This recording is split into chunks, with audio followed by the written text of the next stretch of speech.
with insights and analysis of today's rapidly shifting world. Welcome to the Jewish Patriot Show with Talk Radio's premier Jewish activist, Cindy Gross, featuring exclusive interviews with today's top newsmakers and trendsetters. And now, your Jewish Patriot, Cindy Gross. Hello and welcome to the Jewish Patriot. I am your host, Cindy Gross, today's premier Jewish woman activist. And as your premier Jewish woman activist, I am first wishing our Jewish community of followers around the world a Shana Tova, a happy and healthy new year.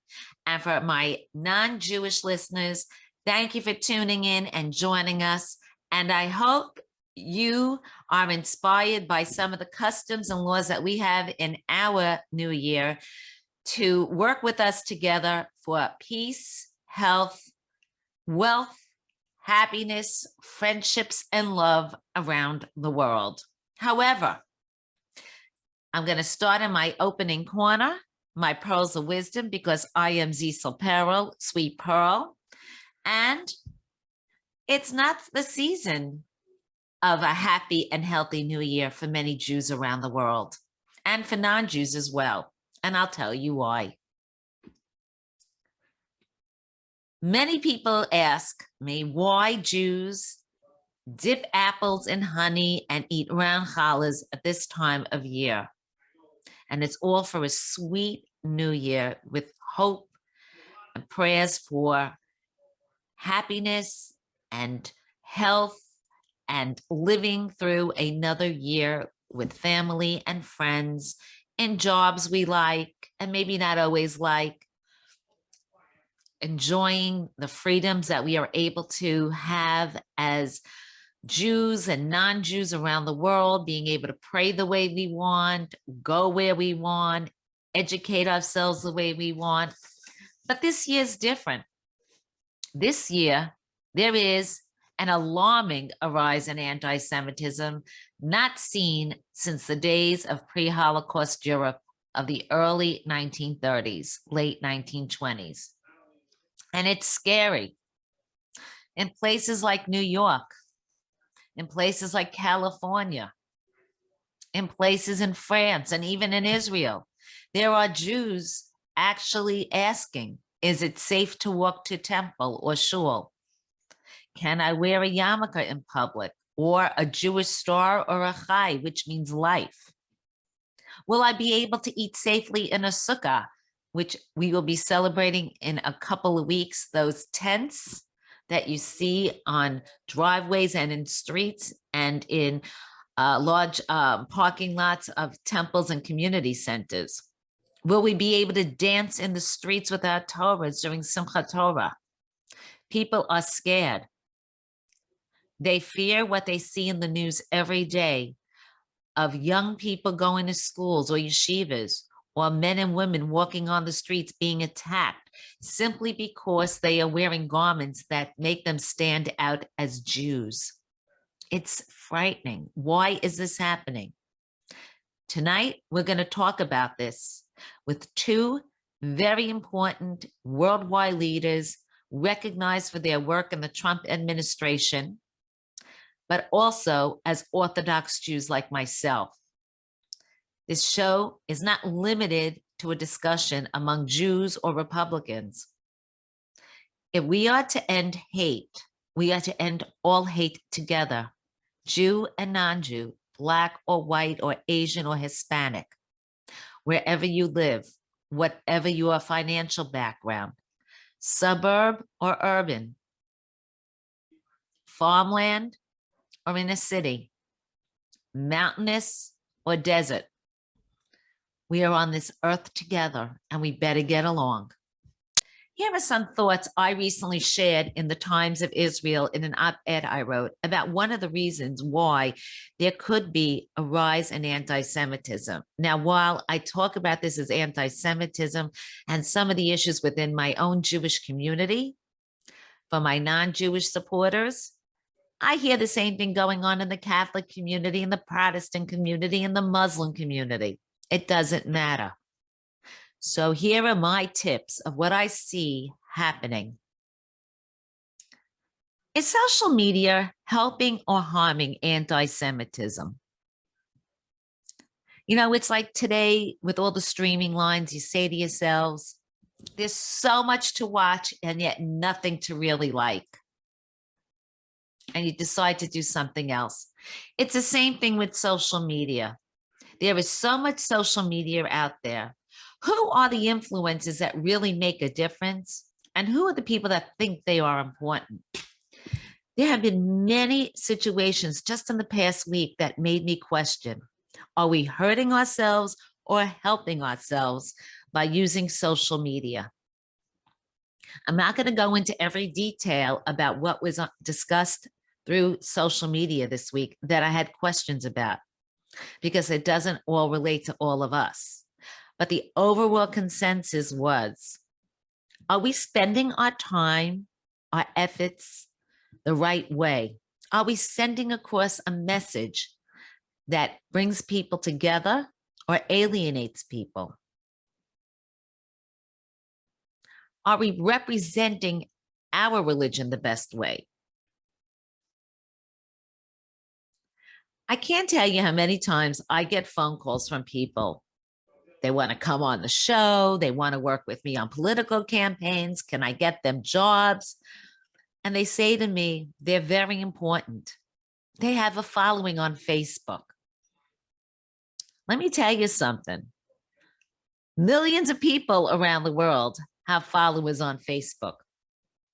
Many people have multiple accounts and fake accounts to try to get themselves attention on Facebook. Facebook, Instagram, Twitter, whatever social media outlet you like, let me tell you a little secret. Nothing relates better of sending out a message in business or personal relationships like a real interrelationship with handshakes, with conversations, with face-to-face meetings. Ask anybody who's looking for a match in a romance or a job interview. And there are many people who use these sites for entertainment purposes. They sit on it all day. We don't care if they go to the bathroom, and we don't care if their shoelace is untied. And that's what we're seeing too much of. I'm going to give you one example that really upset me this week. Somebody sent a meme of a joke about King Charles III dressed like his mother and being a shy leader, and with a joke on it. It was during the first week of her death. And I said to the person, an Orthodox Jew, would you be sharing this kind of meme from someone in your synagogue who's sitting Shiva? So why are you wasting your time sharing this, laughing at it, and making yourself look foolish? And you know what? That person said to me, I think you're right.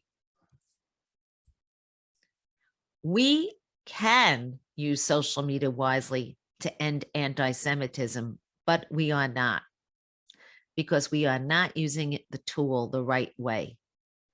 For our new year, let us make the pledge, the resolution, to be stronger as a voice on social media in a positive way, and to do it together with our Jewish and non-Jewish communities, because hate is hate. It is anti-Semitism. It is anti-Asian, anti-LGBTQ, whatever you feel you are a part of. Make sure that you are not part of the problem of sharing hate, but make sure you are part of the solution to ending it. We'll be back shortly with our very special guest and our discussions about anti-Semitism and America today during this very special holiday time for the Jewish people. Thank you. In the latest spy thriller from Pencraft First Place award-winning novelist Jeffrey S. Stevens comes his best character yet, CIA operative Nick Reagan in The Handler.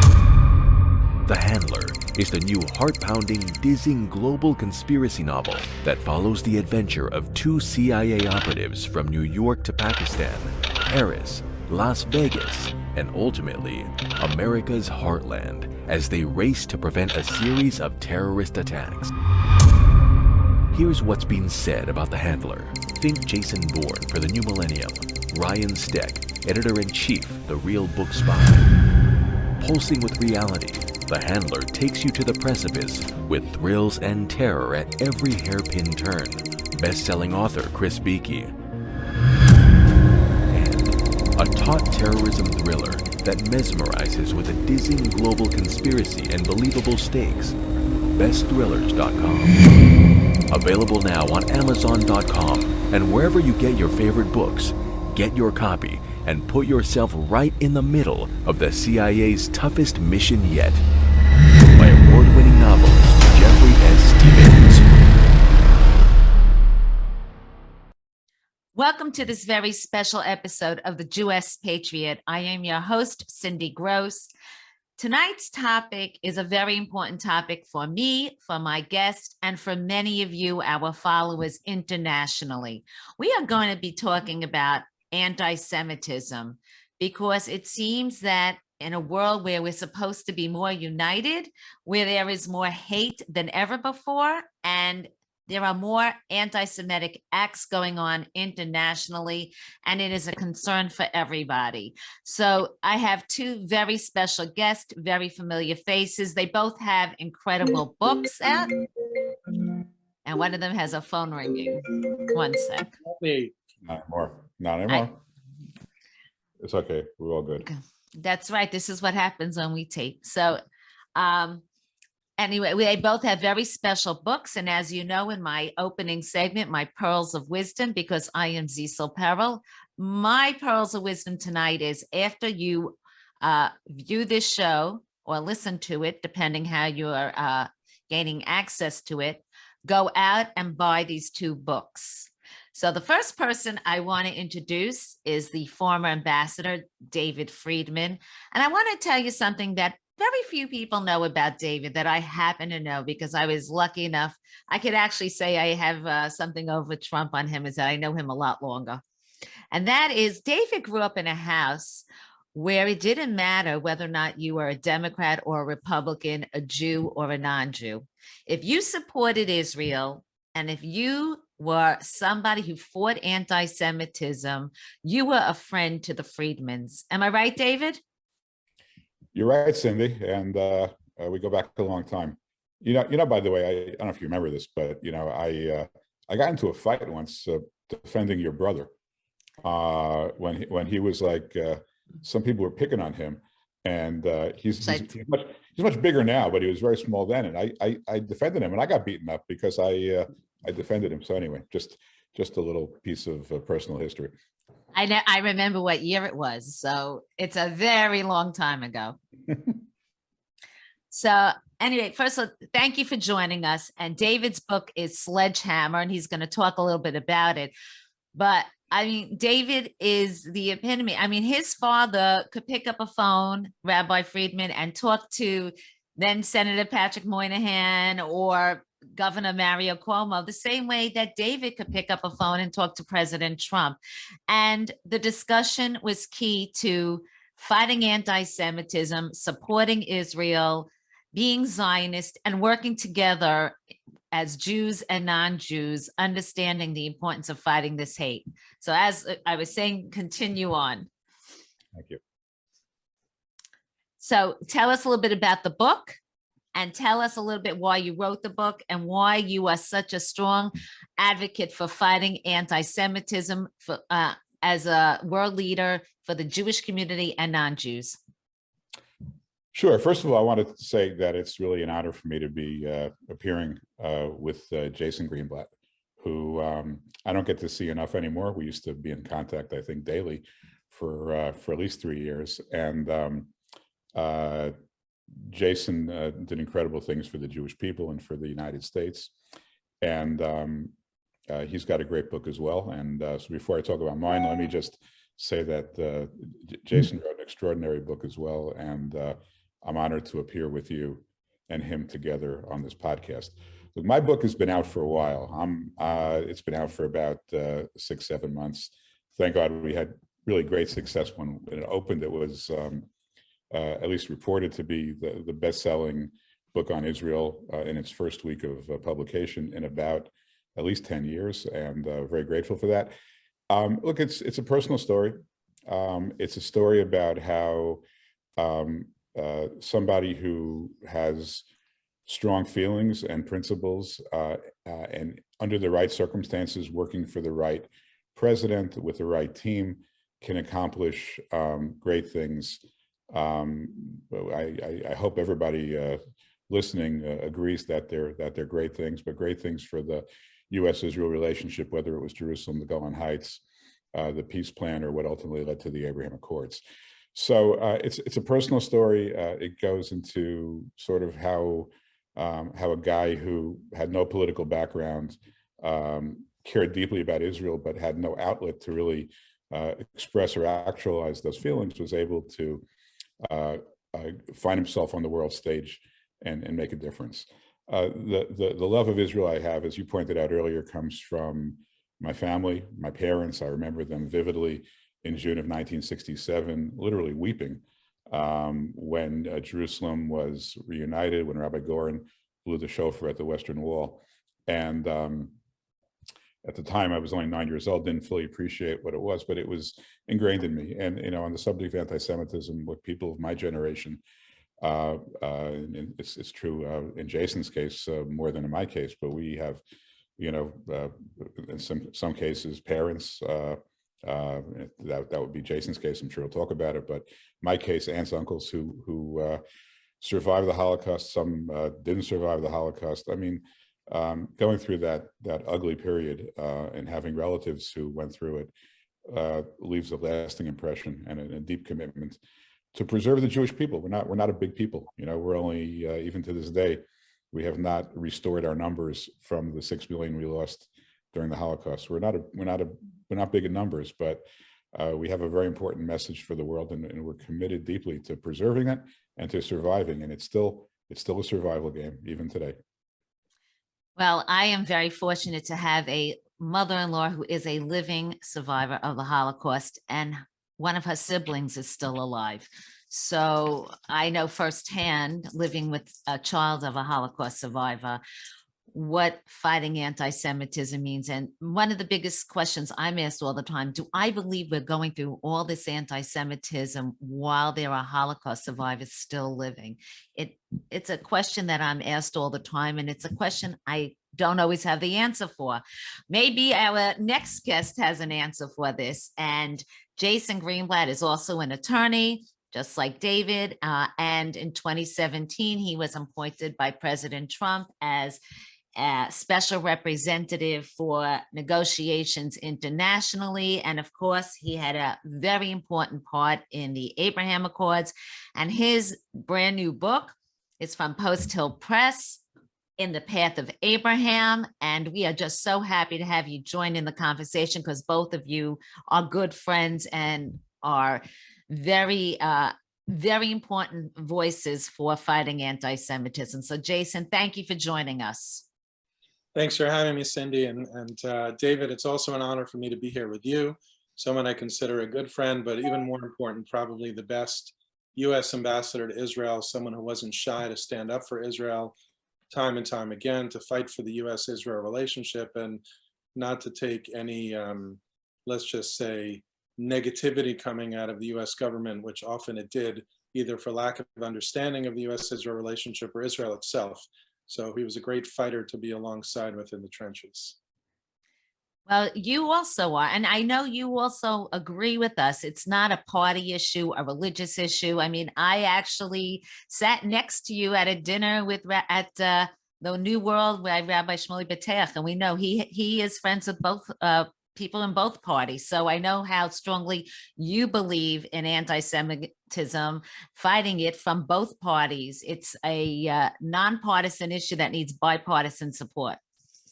Indeed, and maybe the best way I could frame the anti-Semitism from my eyes is when I was probably 20, maybe 19, I went on my first trip to Europe, and I was amazed at the vans, in some cases, several officers and no vans protecting the synagogues of Europe. And I thought, how could it be that so close to the Holocaust that European synagogues would need protection by policemen or military with, in some cases, machine guns? And I thought that would never happen in America.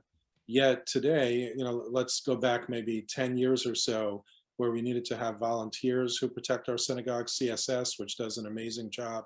There may be other organizations as well. Now some of them actually need body armor. And of course, you have shootings in synagogues. So the world has changed, our country has changed in so many terrible ways when it comes to this fight.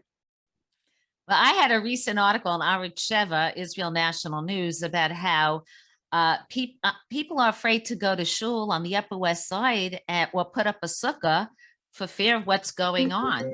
And I know people. Sorry about that. God, and sorry. people in the suburban areas are waking up to anti-Semitic flyers on their car windshields and in their mailboxes.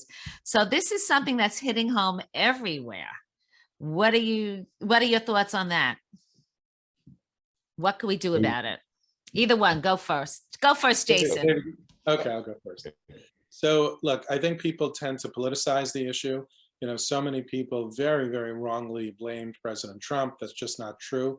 I'm someone, and David could probably speak to this as well, I'm someone who's known him, worked for him for 23 years. I never saw an ounce of anti-Semitism. The focus is on the wrong issue. The focus needs to be on the haters, those that want to harm Jews. There's never been, I think probably the two good examples just to show how President Trump is not anti-Semitic, besides my own experience with him, personal experience, where he not only tolerated me being a Jew, he encouraged it. He was so proud of me being an observant Jew. But if you look to his remarks in Pittsburgh, when the terrible event happened at the Tree of Life Synagogue, he said something along the lines of, "Those who seek to destroy the Jews, we will destroy them." And he meant it. And the other one is the cancellation, the pulling out of the Iran deal, where he is protecting the Jewish state of Israel.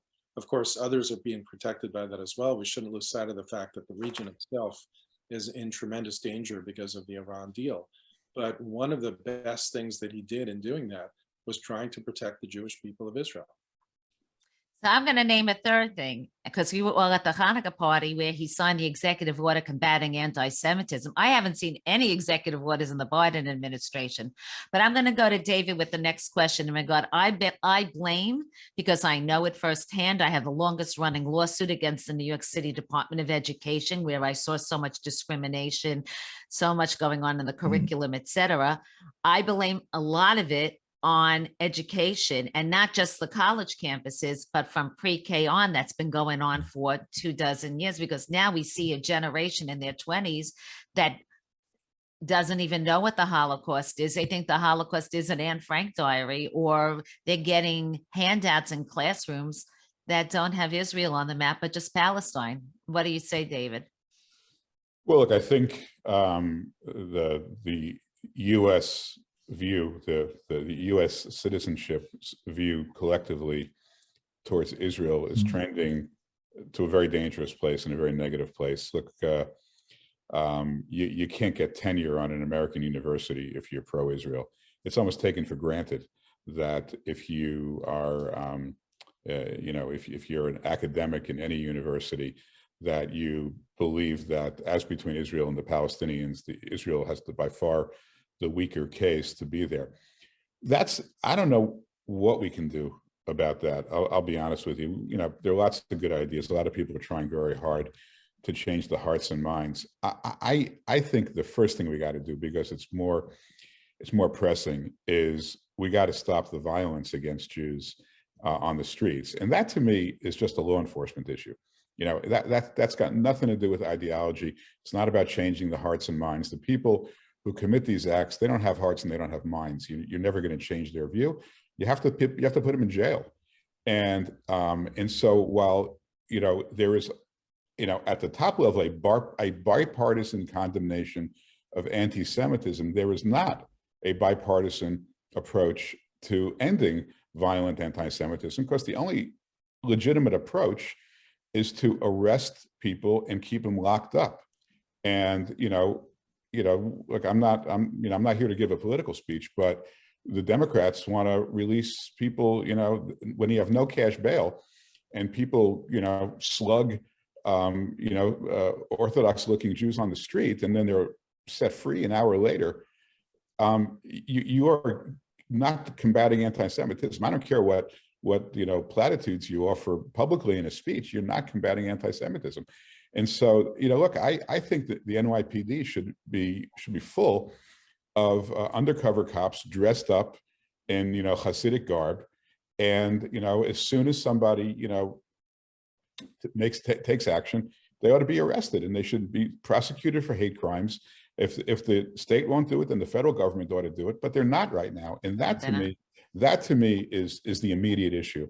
We can talk for hours about how to change the way people, view Israel on college campuses. It's a long conversation, requires a lot of resources, but it doesn't require a lot of resources to lock up criminals. That we used to do very well. We did it under Giuliani. We did it under Bloomberg. We did not do it under de Blasio, and we're not doing it now.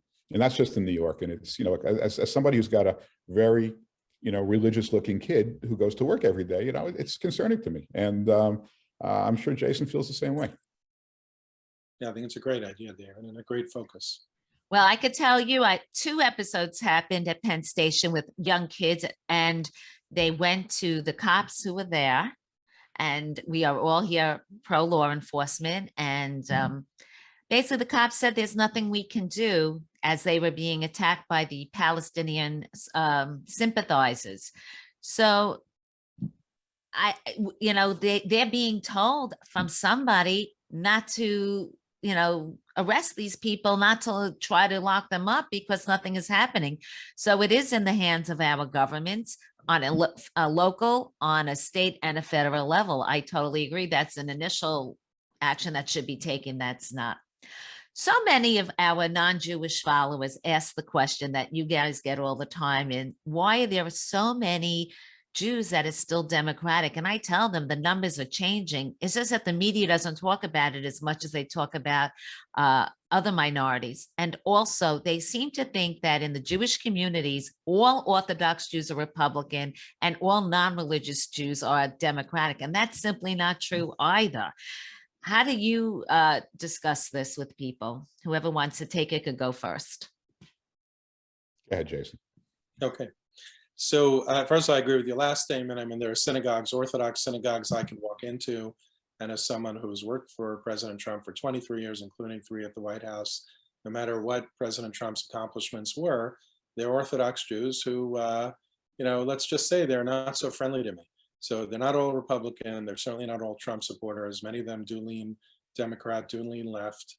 I think one of the biggest challenges our community has, and this ties back a little bit to your other question, we have to learn to separate Jewish issues, whether it's Israel, anti-Semitism and the like, from politics. These should be completely bipartisan.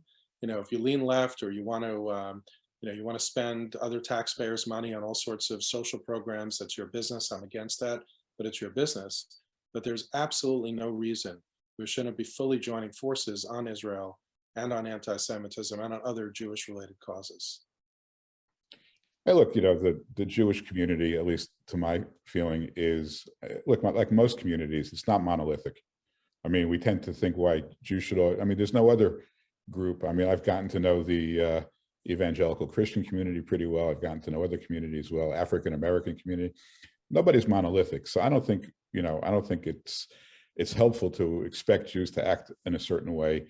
I wish they did, but I don't think it's likely. The Jewish, when the history of the Jewish people in America is written one day, it won't be, it'll be a tale of 2 cities in a sense. Look, we've had 5 million Jews in America roughly for the last 75 years.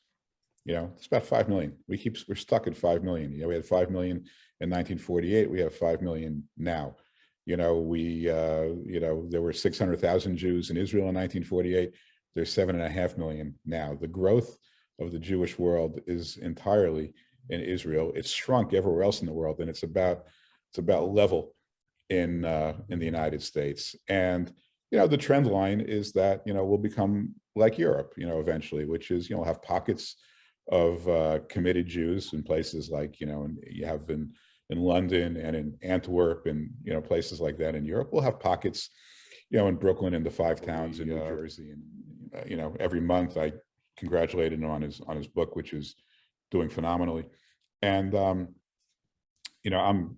I got my hands on a lot of different enterprises. The book is done, but still making documentaries with the Trinity Broadcast Network, and and Secretary Mnuchin and I are partners in a private equity firm that has an office in Tel Aviv that I run, and I have a foundation called the Friedman Center for Peace Through Strength, which engages in we sponsor conferences and we produce a lot of content and media to help strengthen the U.S.-Israel relationship. So, when I got out of government for the first time in my life, I was unemployed for the first time in 40 years, and I kind of freaked out because I had nothing to do for a day, and I may have overshot the runway. Now I have so many things to do that I took upon myself because I was worried about having free time, and fortunately, I don't have much free time. And you forgot the most important job. Grandfather. You are the best grandfather to those little kids, and everybody sees it on all the social media. Oh, They're just so adorable. Jason, tell us a little bit about you. Sure. So I also speak to President Trump somewhat infrequently. I haven't spoken to him in a couple of months, but when I did speak to him over the past couple of years, even after he left the Oval Office, he's energetic, excited, certainly fighting a lot of battles, but doing it courageously. I ran into Mike Pence in Korea, of all places. We were both speaking at the same conference a couple of weeks ago. So that was a nice treat. And I agree with David. We had just a terrific lineup of Republican leaders. Nikki Haley is also one of them as well. And it's going to be exciting to see the playing field over the next bunch of years. In terms of myself, and you kind of stole my line, but I love being a husband and a father again. Living apart from your wife and kids for nearly 3 years and only seeing them on the weekends, which are generally very compressed because either I was running back to Washington or my wife and kids were running back to New Jersey, was tough. So I'm enjoying that. And I spend most of my time connecting Israeli and American companies with countries and companies in the Arab world. People misunderstand the Arab world in a big way. They continue to do so. The cultures are different. The business cultures are different. So I build business ties, and I'm excited to see about the progress, even with non-Abraham Accords countries, how much business could be done between Israel and its Arab neighbors, and certainly America. So that's what I spend most of my time doing. I'm so glad both of you mentioned Mike Pence, because really Mike Pence is a solid supporter of the Jewish people in the state of Israel. He really had an incredible tenure as vice president. And he is just an incredible leader in so many ways, despite what ended up happening, in January 6th. I mean, people really, if they understand long-term policy, long-term leadership, he is an incredible supporter of the American people and Jews around the world. So I'm glad you both mentioned him, because he really was and is still somebody that the Republican Party should look to for guidance and leadership. I agree. He was a great colleague, great vice president, huge supporter of Israel, very instrumental in the recognition of Jerusalem. That recognition, of course, the credit fully goes to President Trump, but there were lots of people and countries fighting it, and Vice President Pence towed the line with many of them, trying to push them back, and didn't let them get into President Trump's ear in a way that would be harmful. Before we leave, first of all, I want to thank both of you for coming on. And it's in a very important time in all of our lives. We're being sealed for the next year. I hope you're both sealed in the book of life, and good health and happiness and simchas in your families and peace around the world for Jews. And I want you each, once again, to share with our audience where they could buy the books and where they could reach out to you. So David, go first. Okay, well, love people to read my book, buy my book. It's Sledgehammer: How Breaking with the Past Brought Peace to the Middle East. It's on Amazon, like all other books are, published by HarperCollins. And anybody who would like to get a hold of me, my kind of open source email is ambassadorfriedman@gmail.com. I'll confess, I don't get that email. It goes to my staff, but that's the best way to get a hold of me, and then it gets filtered through. But love to hear from everyone, and follow me on Twitter. I think it's at David M_Friedman, I believe, or the Friedman Center for Peace Through Strength at Friedman Center, I believe, is the foundation's Twitter as well. So that's how people can get a hold of me. And read Jason's book, because it's a great book too. They're both great books. And that's my pearls of wisdom for the audience this week and for the new week. Go ahead, Jason. Tell everybody about From Post Hill Press, who are very good friends to the show. Tell us about the book. Sure. It's called In the Path of Abraham. It's also available on Amazon, wherever you get your books. I wrote it primarily to shatter the myths about the Israeli-Palestinian conflict and the Israeli-Arab conflict. There are so many of those myths, and David and I fought to overcome so many of those, as well as Jared Kushner. You can reach me on my website, jasongreenblatt.com. Follow me on Twitter at GreenblattJD. There's contact information on the website. And by the way, if you're an Israel supporter, if you're at all interested in Israel, the Middle East, the US-Israel relationship, do read both of our books. They come at it from some similar angles, but there's a lot of things that both books share in so many different ways, not just what we did, but how you should really look at Israel, the US-Israel relationship, and the conflict itself. I think both books are important. And both books I will be promoting through the Black and White Network, Conservative Television of America, Real Talk Radio 93.3 AM and FM, plus all the podcast outlets we are downloaded on and streaming, plus Roku TV and Amazon Fire TV. So there is certainly a large amount of places to get the books and to reach out to these leaders, to thank them for their service to us as Americans, as Jews, as Zionists, and as people working in a coalition with the non-Jewish world to bring peace around the world. Everybody, thank you so much for joining the Jewish Patriot. Thank you. Thanks for having me. Thanks, Cindy. Great to be with you. In the latest spy thriller from Pencraft first place award-winning novelist Jeffrey S. Stevens comes his best character yet, CIA operative Nick Reagan in The Handler. The Handler is the new heart-pounding, dizzying global conspiracy novel that follows the adventure of two CIA operatives from New York to Pakistan, Paris, Las Vegas, and ultimately America's heartland as they race to prevent a series of terrorist attacks. Here's what's being said about The Handler. Think Jason Bourne for the new millennium, Ryan Steck, editor-in-chief, The Real Book Spy. Pulsing with reality, The Handler takes you to the precipice with thrills and terror at every hairpin turn. Best-selling author Chris Beakey. A taut terrorism thriller that mesmerizes with a dizzying global conspiracy and believable stakes. BestThrillers.com. Available now on Amazon.com and wherever you get your favorite books. Get your copy and put yourself right in the middle of the CIA's toughest mission yet. By award-winning novelist Jeffrey S. Stevens. Welcome back to the Jewish Patriot. Joining us now is somebody who's been with us since the very beginning when we were just on two little radio shows. And he has grown with us, and the company has grown with us. And we are so excited to bring back our friend Gabe Geller of Royal Wines. And of course, it's that time of the year when the Jewish holidays come out. And of course, the Jewish and kosher communities are having so many meals and so many festivities, and wine is an important part of all of it.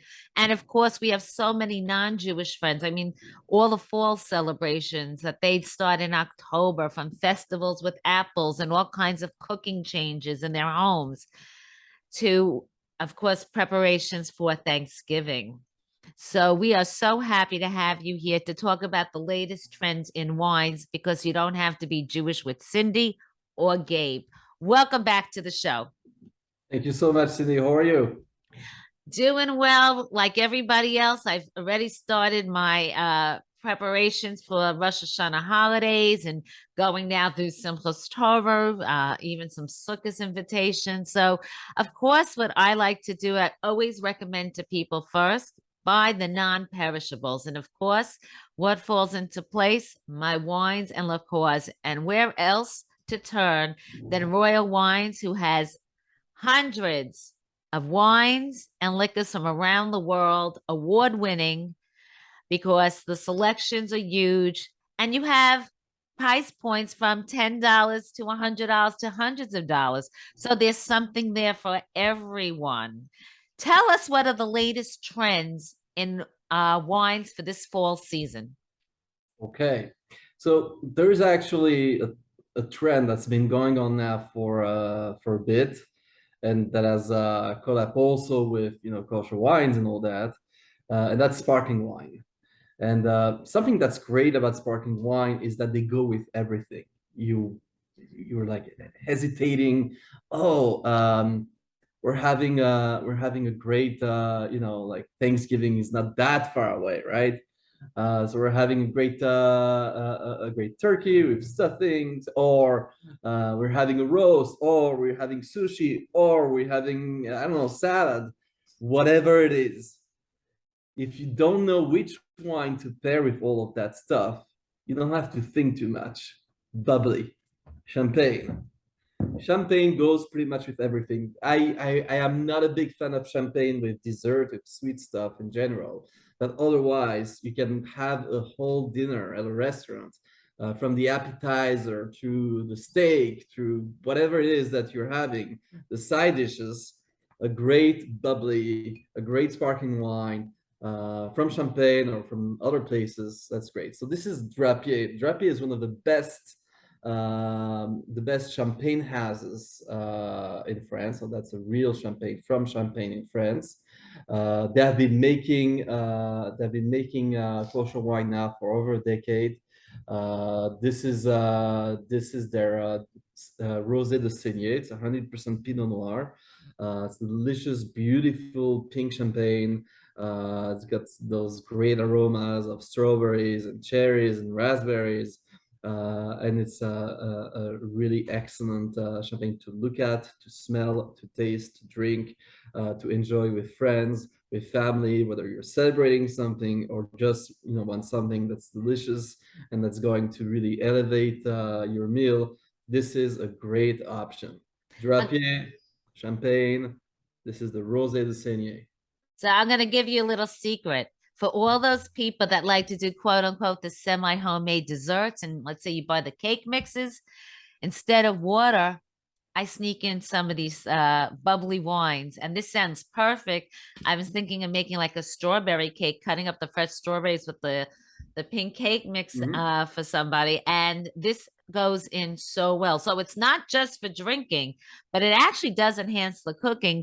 Not to mention, we eat so many dates and dried fruit and pomegranates. There are so many desserts that are fruit oriented that this goes into those recipes just as well. That's so right. The perfect wines are when you could drink and cook with them. Absolutely. And while you cook, you have a glass. Absolutely. And of course, another glass when you set the table. It's the best time to do a wine tasting because every hostess knows you have to taste the wines before you serve them. And also you have to know your guest. And I always suggest to people not just to have one red wine, but there are drier wines and more full-bodied. And we've learned this from you.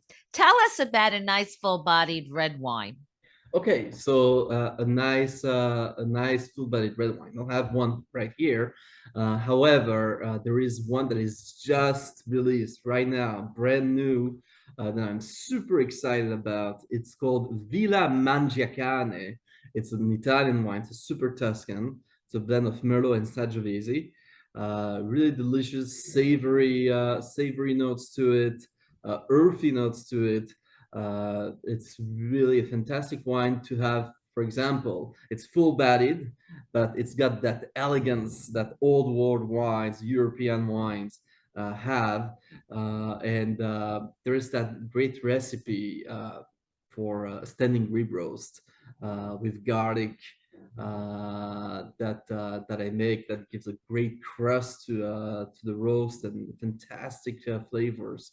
And yeah, you pair this rib roast with this super Tuscan, this fantastic Italian one. It's called Villa Mangiacane Magnificus. It's absolutely amazing. It's a high-end wine.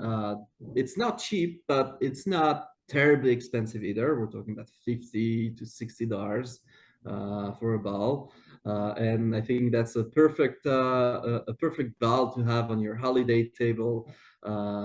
It's not a wine that you're going to have every night of the week, but for such a special occasion, whether it's for Rosh Hashanah, or whether it's for any other holiday or any other celebration with family, for example, that's really a fantastic wine to consider. It's a 2017.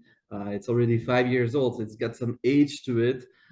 It's very approachable already, and really a wine that I highly recommend. So I had to discuss with you a very big trend for this fall. Unfortunately, it's a great trend for the people like you selling wine. Mm-hmm.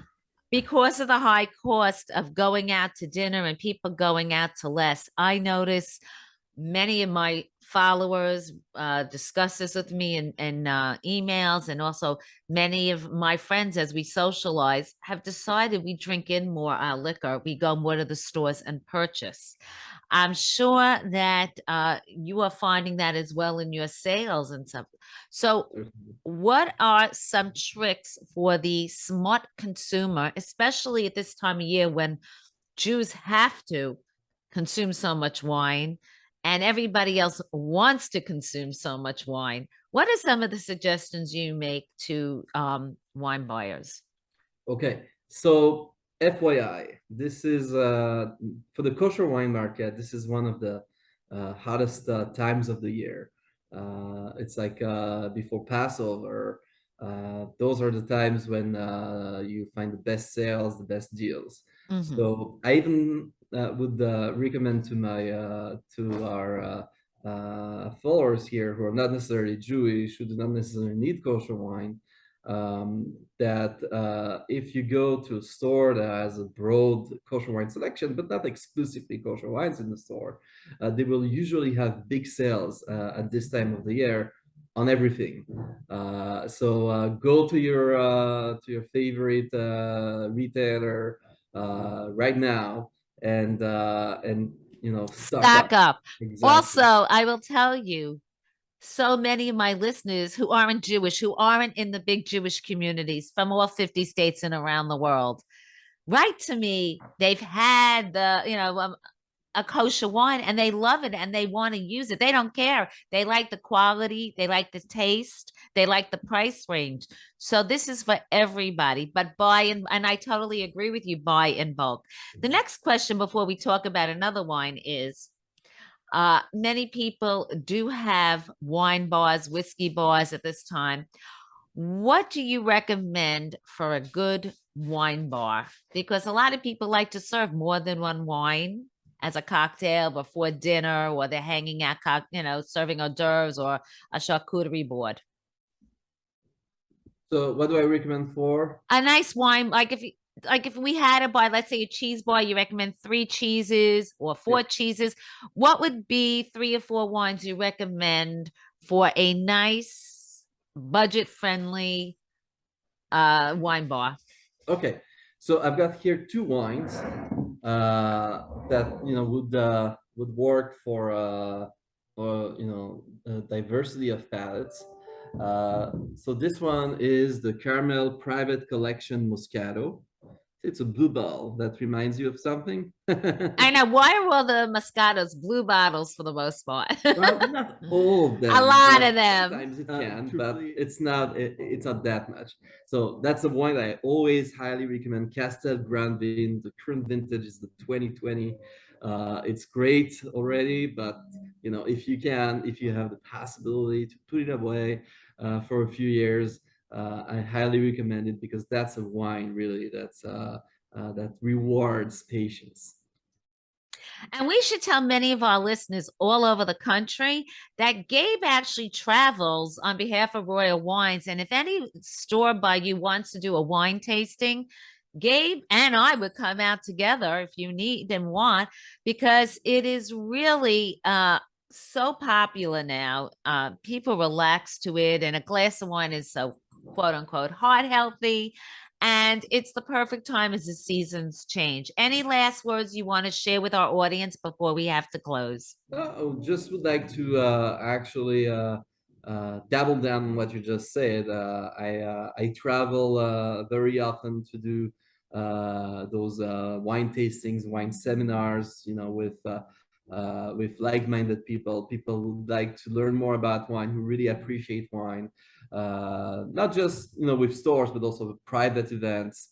I've done one in Baltimore a couple of weeks ago, in Miami the week before, and it goes on and on. And it's always great to get together with people who appreciate that. And I bring a very special selection every time. So always, if you're interested, wherever you are in the United States of America, I can accommodate it, and we can find the time. And I'm very happy always to share some great wines and some knowledge whenever I can. And of course, you can always reach out to Gabe through Royal Wine and through his social media and Royal Wine's social media. And of course, you're going to hear a lot from Gabe the next few months. He's going to give us recommendations weekly. And of course, as we get to the big kosher events, including the kosher food and wine experience and the kosher, all the involvements of major kosher events, Gabe will be back with us. Thank you for joining once again, the Jewish Patriot. And Shana Tova, for all our non-Jewish friends, it means a happy and a healthy new year. Shana Tova to all. Thank you so much, Cindy, and see you next time. The folks at Royal Wine Corp., the largest manufacturer, importer, and exporter of kosher wine, offers wines from all over the world in every price point. Founded in 1848, Royal Wine Corp.'s mission is to be the premier manufacturer, importer, and distributor of specialty wines, spirits, and liqueurs from around the world. The commitment to perfection and family tradition spans over 8 generations and has experienced growth since its beginning. Royal's portfolio of domestic and international wines ranges from traditional wine-producing regions of France, Italy, and Spain to up-and-coming ones like Israel, New Zealand, and Argentina. Additionally, Royal Wine Corp.'s spirit and liqueur portfolio offers some of the most sought-after scotches, bourbons, tequilas, and vodkas, as well as hard-to-find specialty items such as flavored brandies and liqueurs. To find out more, visit the Royal Wine website and find out where you can pick up all your wine needs or order online with discounts on many favorites. As always, in my closing, we will remember a child who perished in the Holocaust, and I can't think of a more appropriate ending to a show that highlighted so much about Jewish hate. And if we are not careful, it will happen again. Today, we're going to talk about Jan Augustin, who was born in Merkin, Lithuania, in an unknown date in 1939.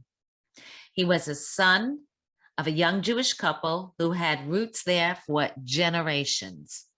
In June 1941, the Nazis invaded Lithuania, and many people were first celebrating the incoming Germans as they saw it as liberation from the Soviet regime in Lithuania.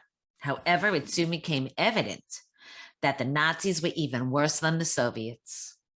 On September 10th, 1941, 854 Jews, including Jan and his parents, were taken from their homes and gathered in the Jewish cemetery. All of them were led to a pit and shot in a grave near the cemetery. Jan was not even 2 years old. The Jewish cemetery fell into ruin, and the victims of the other forgotten massacre were left where they were. To this day, they remain in the grove under an eternal blanket of earth. This massacre is not well known, even to the residents of Merkin. May the blessing of Jan and all those that perished on that day, and the 6 million Jews who suffered during the Holocaust, may their memory be a blessing. And for all of you, I would close that may you have a happy and healthy new year. And again, I want to thank all of you, Jewish patriots, and non-Jewish patriots who believe in Judeo-Christian values. Our friends, the Christian Zionists, thank you so much for joining the show. See you next week. Thanks for watching the Jewish Patriot Show with Talk Radio's premier Jewish activist, Cindy Gross. Be sure to download Cindy's next program, as well as previous ones available internationally on iHeartRadio, Spotify, and in Israel on Jewish podcasts. See you next time on the Jewish Patriot Show.